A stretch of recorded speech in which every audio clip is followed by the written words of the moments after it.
Masakit ang mapagbintangan, lalo na kapag alam mo na wala ka namang ginagawang masama. Masakit ang mapagbintangan, lalo na kapag alam mo na sa ikaw hindi naman ang ginagawa mo, pero bakit pinagbibintangan ka? Masakit ang mapagbintangan, lalo na kapag alam mo inosente ka.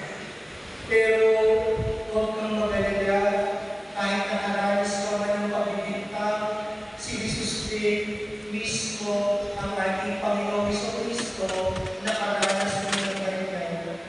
Pinaparatahan siya isang baliw nung nagtuturo siya sa mga sinagoga, nung nagpaparangal siya ng salita ng Diyos, sinasabihan siya mga baliw ng mga tao.